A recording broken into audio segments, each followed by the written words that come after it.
முதல்ல ஆத்மானாம் அவர்களின் 2 கவிதைகள், அடுத்து எனது 2 கவிதைகள்.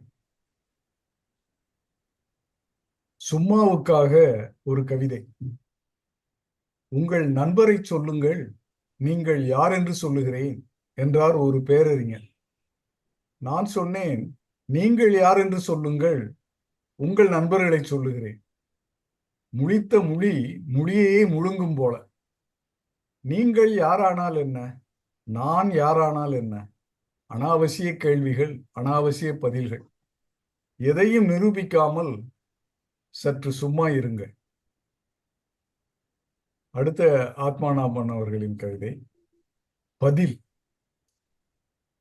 குற்றுகர முற்றுகர சந்திகளை சீர்சீராய் பிரித்து தலை தலையாய் அடித்து ஒரு ஒற்றை வைத்து சுற்றி சுற்றி வந்து எங்கும் மை நிரப்பி எழுத்துக்களை உருவாக்கி பொருளை சேர்த்து வார்த்தைகளை சேர்த்து ஒவ்வொரு வாக்கியத்திற்கும் கமா மற்றும் முற்றுப்புள்ளி வைத்து ஏதாவது சொல்லியாக வேண்டும்.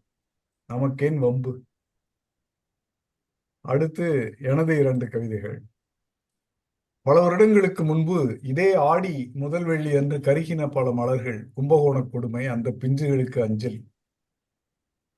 ஆவி அணைஞ்சிச்சா, குனிஞ்சு படிக்கிறப்போ குப்புன்னு மின்னுச்சா, நிமிர்ந்து பார்த்தாக்க நெருப்புன்னு தெரிஞ்சிச்சா, ஓட கிளம்புறப்போ ஓலத்தீ தடுக்குச்சா, சுத்தி கரும்புகையா கண்ணை கருக்குச்சா, கத்தி குரல் எடுக்க தொண்டை அடைச்சிருச்சா, தண்ணி தாகத்தில் நாக்கு வறண்டிடுச்சா, வீட்டாரின் நினைப்பெல்லாம் விக்கலாய் வந்துச்சா, விளையாண்ட இடமெல்லாம் கண்ணுக்குள் ஓடுச்சா, பக்கத்து பையன் மேல் பாழுந்தீ பத்துச்சா, பயந்து ஓடுறப்போ பாதை மறந்துடுச்சா, என்னமோ மேல் விழுந்து உடம்பெல்லாம் எரிஞ்சிச்சா, ஆவுன்னு அலறிட்டு ஆவி அணைஞ்சிச்சா.